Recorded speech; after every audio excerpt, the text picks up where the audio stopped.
Hello everyone, welcome my YouTube channel. আজি মই বনাবলৈ লৈছো মাছৰ মূৰেৰে বেঙেনা।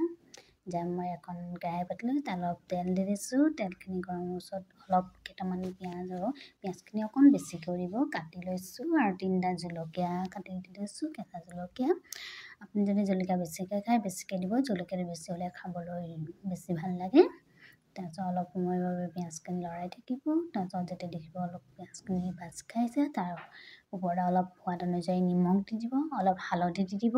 এই আঞ্জাটো আপুনি ঘৰতে থকা অতি কম সামগ্ৰীৰে বনাব পাৰে। মই এনেকৈ লৰাই থাকিব, ভালকৈ লৰাই পিঁয়াজখিনি ভাজি দিব।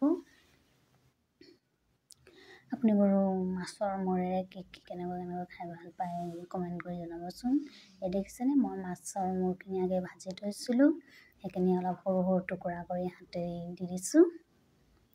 গোটেইখিনি মই প্ৰায় এনেকৈ টুকুৰা কৰি দিছোঁ। হাতেৰে যিমান পাৰে আপুনি সৰু টুকুৰা কৰি দিব, ইমান টুকুৰাটো ভাল হয়, সৰু সৰু হয় ইমান খাবলৈ বেছি ভাল লাগে। এনেকৈ মই গোটেইখিনি মূৰ দিলোঁ। মোৰ বৰ বেছি নাছিলে, দুটকাৰে মাছৰ মূৰ আছিলে, মই সেয়াকে দি দিছোঁ।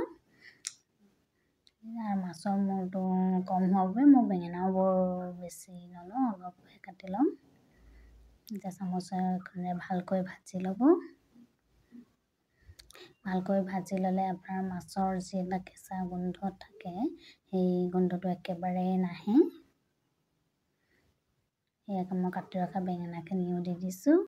আপুনি যদি মছলা ব্যৱহাৰ কৰিব বিচাৰিছে মছলা দিলেও ভাল লাগে। আপুনি বাৰু মাছৰ মূৰ কেনেধৰণে বনাই খাই ভাল পায় কমেণ্ট কৰি জনাব। আৰু মই চেষ্টা কৰিম যাতে ময়ো সেয়া ৰান্ধি দেখুৱাব পাৰোঁ মই কেনেধৰণে ৰান্ধোঁ। সকলোৰে ৰন্ধা বেলেগ বেলেগ, আৰু আপোনালোকে বনাই খাই ক'ব কেনেকুৱা লাগিলে। দেখিছেনে অলপ সময় এনেকৈ লৰাই থাকিব, তাৰপিছত ঢাকনি এখনেৰে ঢাকি দিব।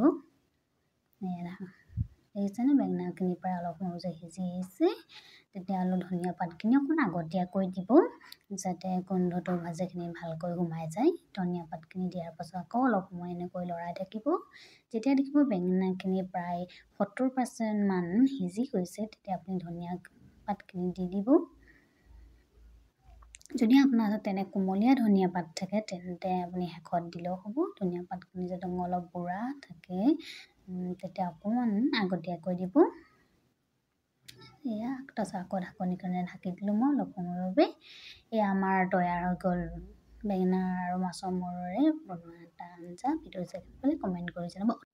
Please subscribe.